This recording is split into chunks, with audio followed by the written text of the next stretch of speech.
A paz do Senhor, professores. Eu sou o professor Pedro Júnior.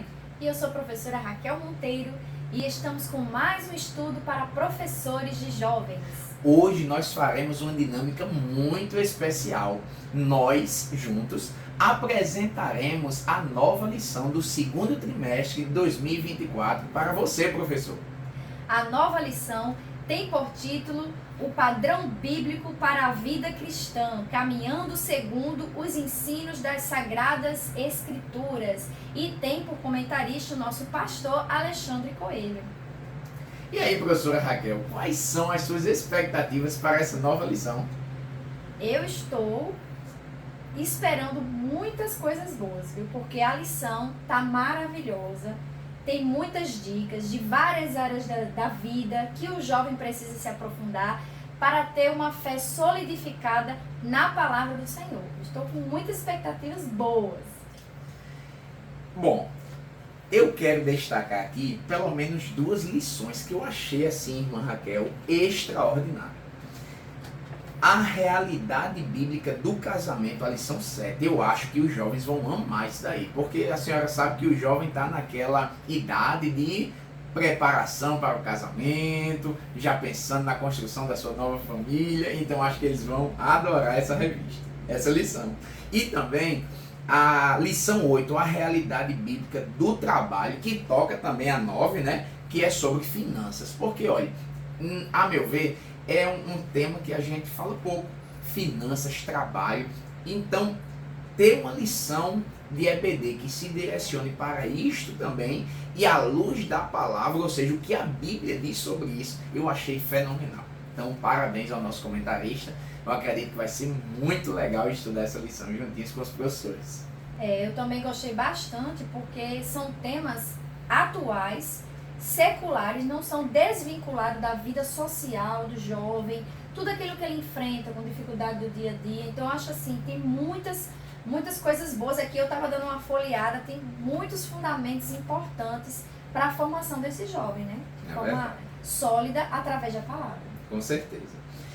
Agora nós faremos, professor, uma pequena síntese de subsídios teológicos, bíblicos, doutrinários e também pedagógicos para que você venha enriquecer cada vez mais as suas aulas. Então nós faremos agora a apresentação da primeira lição.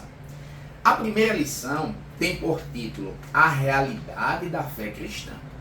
O seu texto principal está escrito no livro do profeta Isaías, capítulo 55, versículo 3, que nos diz: Inclinai os ouvidos e vinde a mim. Ouvi e a vossa alma viverá, porque convosco farei um concerto perpétuo, dando-vos as firmes beneficências de Davi. O resumo da lição nos diz: a fé cristã permanece sendo relevante e necessária para a humanidade. Agora os nossos objetivos, professora. Nossos objetivos principais são compreender a origem da fé cristã, saber que a ética cristã nos ajuda a entender o que é certo e o que é errado e conscientizar da importância da mensagem do cristianismo para os nossos dias. Nós veremos que a fé bíblica é uma verdade objetiva com pontos bem claros quanto à dimensão moral que nós precisamos seguir.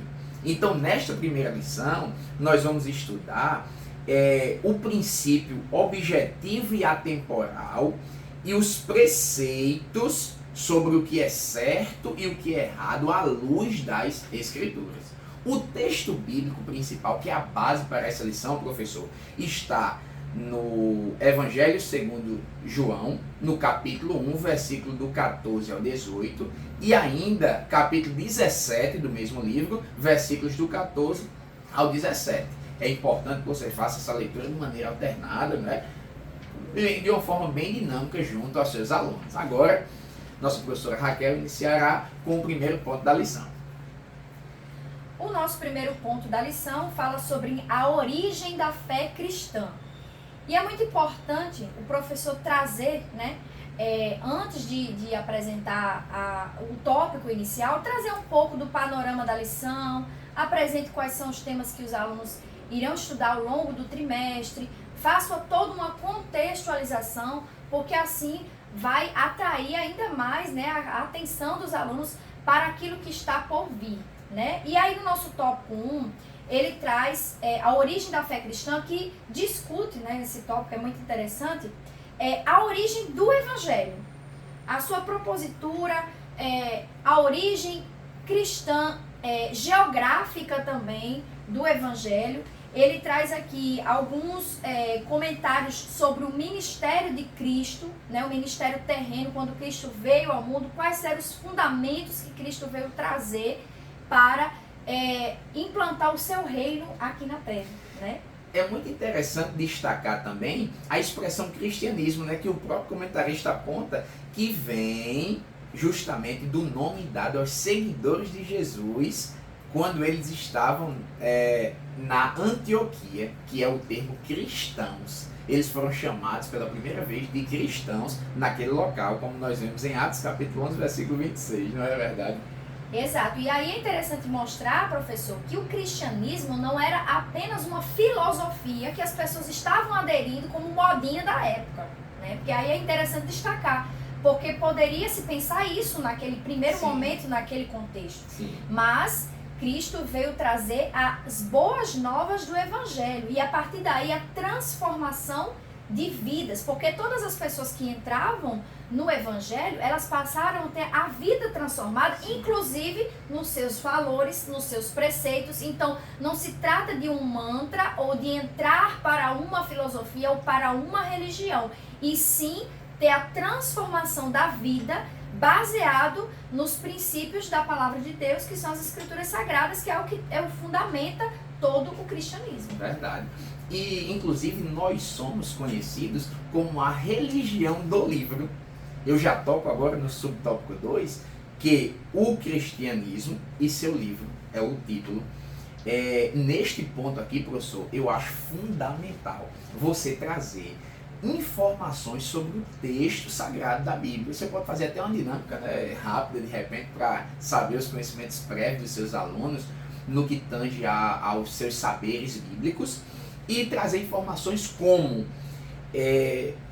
1.600 anos, a duração aproximada para que todo o texto bíblico fosse escrito, 40 autores aproximadamente escrevendo o mesmo livro, e ressalto aqui, época diferente, cultura diferente, língua diferente, e ainda assim tornar-se um compêndio, um livro tão coeso e coerente, um livro apenas, tendo todas essas diversidades. Só tem uma explicação, professora.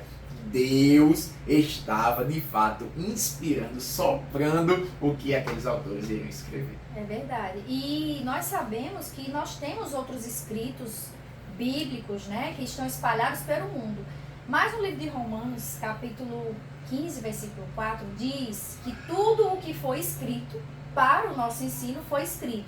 Então, o que está previsto, canonizado, né, Sim. para o nosso ensino, que é o que está pautando as escrituras e o cristianismo, aquilo que modifica a nossa realidade enquanto ser social, né, que estamos aqui vivendo na Terra, são exatamente aquilo que ficou. Porque muitos escritos estavam percorrendo esse período, essa época. Havia muitas filosofias, inclusive o apóstolo Paulo dizia, olha, eu não estou aqui com vãs filosofias, Sim. porque havia várias filosofias, mas ele deixou claro que aquilo que foi registrado para nós foi registrado com um propósito.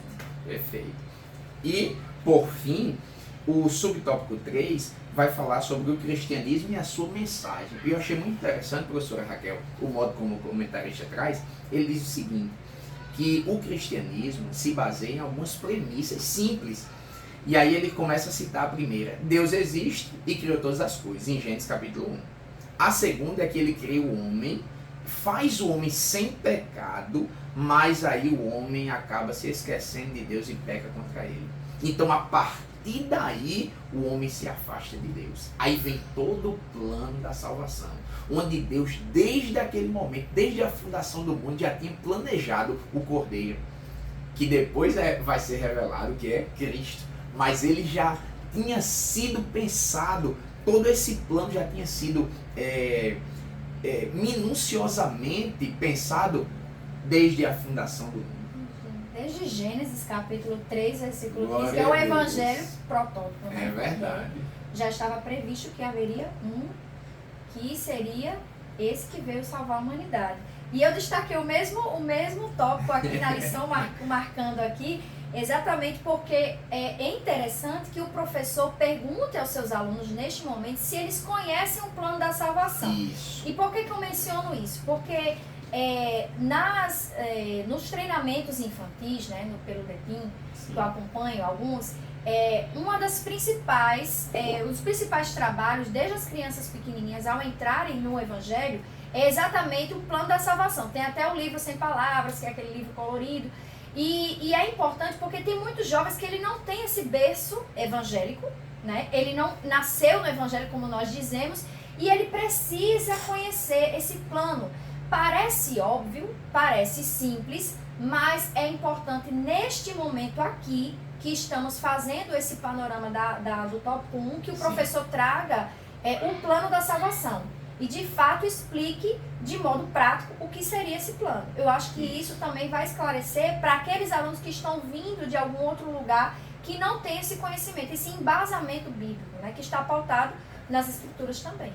Agora vamos para o segundo ponto da lição. E agora vamos para o nosso tópico 2, a fé cristã e os valores absolutos.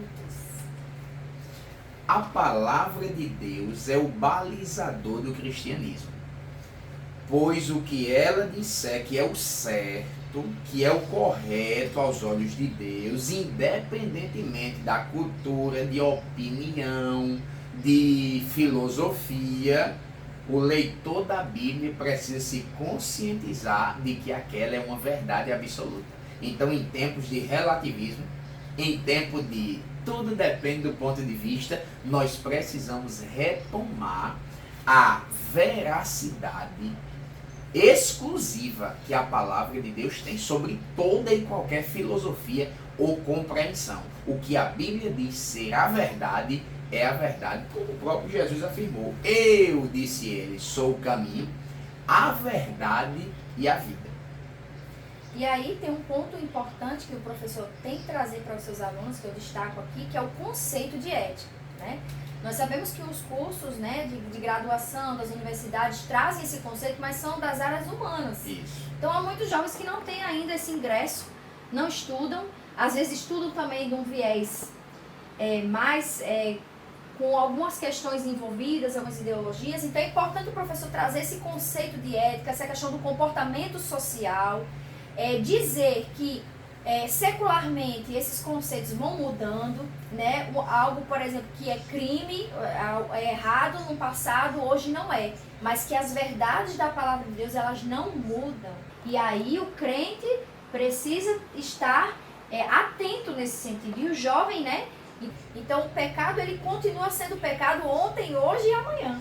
Verdade. Então, e isso não muda, mas o relativismo moral, a ética, a secular, isso vai mudando conforme o tempo, né? Dentro desse conceito de ética é importante destacar, professor, que a ética, a grosso modo, seria uma parte da filosofia que se dedica em estudar as razões, os porquês de uma determinada moral ter sido instalada em uma determinada sociedade. Para isso, professor Raquel, tem um subsídio muito interessante do livro Valores Cristãos, do nosso pastor Douglas Batista. Ele vem trazer o conceito de ética, e aqui é muito interessante que ele vai beber lá em Platão e Aristóteles. Olha que coisa interessante. Ele diz que na visão platônica, ética, ela seria ou teria uma qualidade transcendente e deontológica, ou seja, além do físico, e tem um caráter de dever, de preceitos morais. O que é que isso significa? Que na visão platônica a ética vem de uma realidade para além da nossa. Isso se aproxima muito de Deus.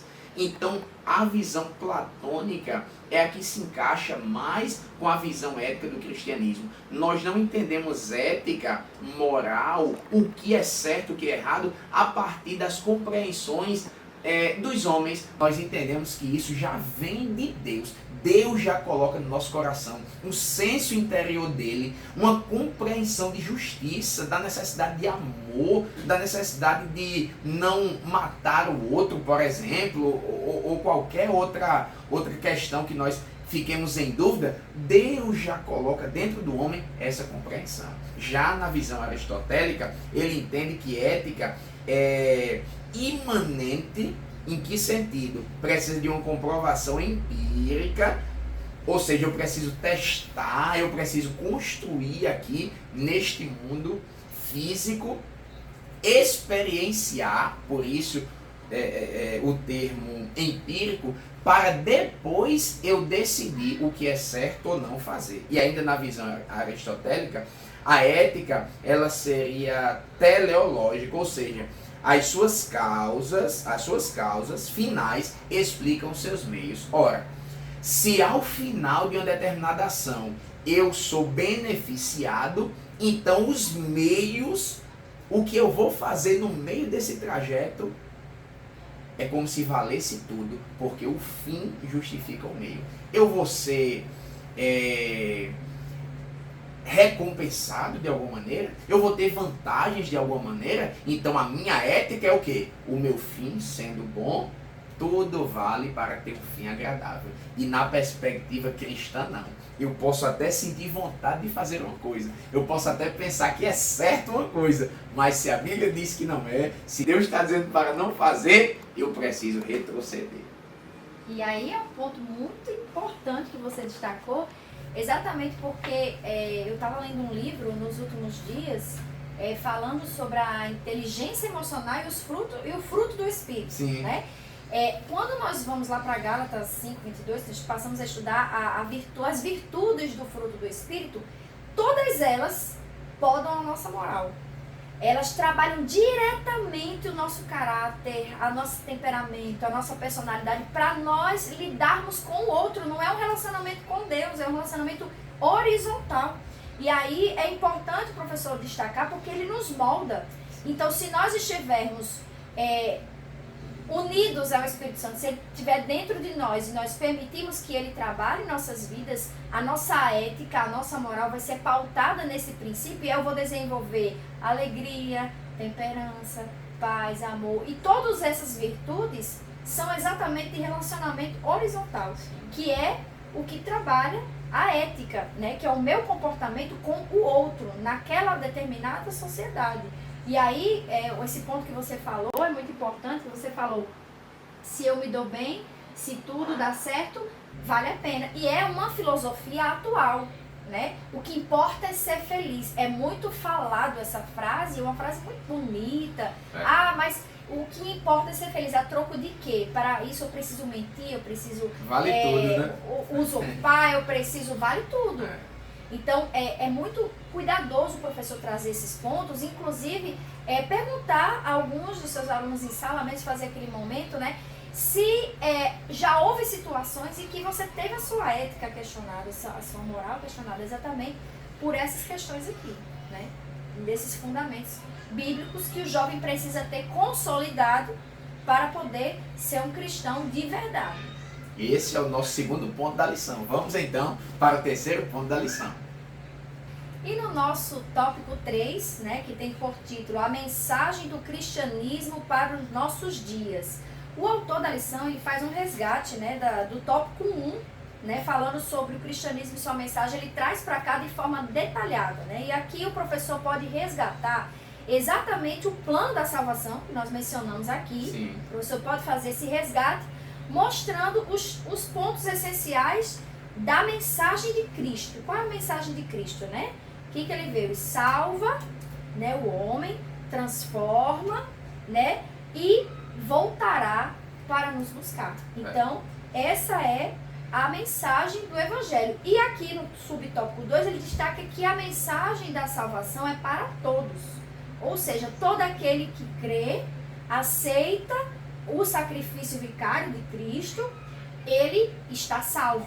E aí o processo, né, de santificação, que é gradativo, que é lento, mas ele é gradativo, ele nos garante uma vida eterna com Cristo, que voltará no nosso tópico, subtópico 3, né?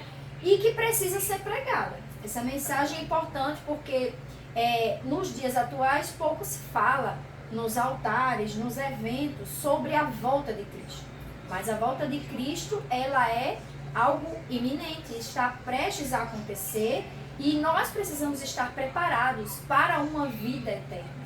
E é importante destacar isso para os jovens, porque quando você falava no tópico anterior, você diz assim, tudo aquilo que eu faço é permitido de acordo com a minha ética, com a minha moral, desde que eu seja feliz, que eu me dê bem. E a Bíblia diz, lá em Eclesiastes, diz, vai lá, faz tudo que tua mente quer, tudo que teu coração ordena. Eu estou parafraseando. Sim. Mas sabes que darás conta a Deus.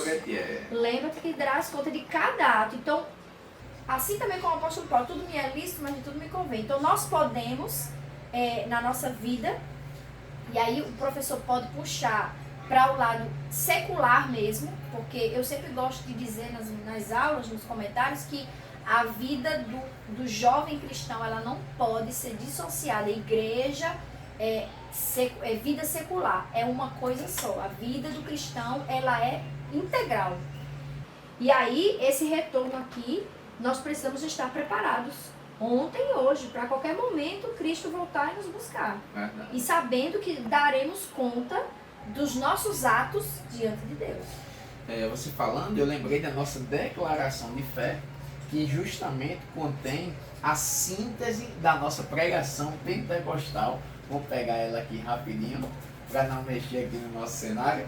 E aí, a nossa declaração afirma: Jesus cura, salva, batiza no Espírito Santo e breve voltará. E sobre a volta de Jesus, eu queria deixar alguns subsídios bíblicos aqui, alguns versículos para você, professor, trabalhar na sala, para que o seu aluno tenha base para dizer: Jesus vem, é bíblico, ele está voltando. Atos capítulo 1, versículos do 9 a 11. 1 Tessalonicenses 4, do 16 ao 17. Mateus 24, do 36 ao 39. Apocalipse 22 e 12. E eis que cedo venho, né? Aquele versículo bastante conhecido. E o meu galardão está comigo, para dar a cada um segundo as suas obras. E João capítulo 14, do 2 ao 3. Quando Jesus diz assim: olha, eu estou indo, mas olha, eu vou preparar lugar. Se não fosse assim, eu teria dito a vocês, mas eu estou indo lá. E voltarei. Ele nos promete. Lá nós temos a garantia do seu retorno, para que onde ele estiver, nós estejamos junto com ele. Então, professor, são essas nossas dicas, subsídios teológicos, para que você enriqueça cada vez mais as suas aulas. Vamos agora para o nosso momento EBD. O que é o momento EBD? São aqueles 5 minutinhos que você pede ao seu dirigente para que você apresente o que você está estudando junto aos seus alunos na escola bíblica dominical. Sabe aquele aluno que nunca vai para EBD? Sabe aquele aluno que fica dormindo toda vez? Pois é ele que você vai atingir. Você vai fazer o convite, vai fazer a apresentação no domingo de noite. Em nome de Jesus, esse aluno será tocado e vai participar da EBD. Não é possível. Então, professor, faz esse momento, apresenta a sua lição, vai dar tudo certo, em nome de Jesus. E em continuidade ao nosso momento EBD, eu tenho uma programação especial para você, professor.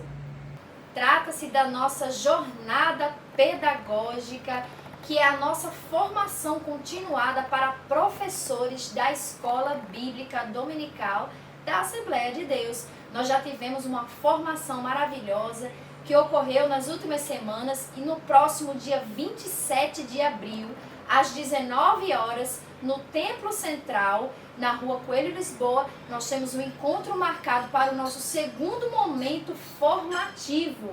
É isso aí, lá nós estudaremos sobre alguns processos pedagógicos, bíblicos. Nossa convidada do dia será a professora Luciana Gambarra, que tem muitos subsídios teóricos, pedagógicos e bíblicos para você, professor, enriquecer ainda mais a sua prática ter uma formação teórica consolidada e melhor, pautada na palavra de Deus. Então não deixe de participar do nosso momento formativo no dia 27 de abril, às 19 horas. Eu conto com a sua presença. Querido professor, esse foi o nosso vídeo especial de abertura desse novo trimestre. Eu, junto com a professora Raquel, preparamos esse vídeo especial para você. Pedimos que você curta, compartilhe, comente. Pedimos também que você continue nos acompanhando. Nosso vídeo vai ao ar toda quarta-feira, salvo algum imprevisto, logo após o estudo para professores de adultos com o nosso pastor Marcos Anísio, nosso superintendente da Escola Bíblica Dominical, não é mesmo? É isso aí, nós desejamos a você uma excelente aula, que Deus abençoe a sua vida e o seu ministério, e a paz do Senhor. A paz do Senhor.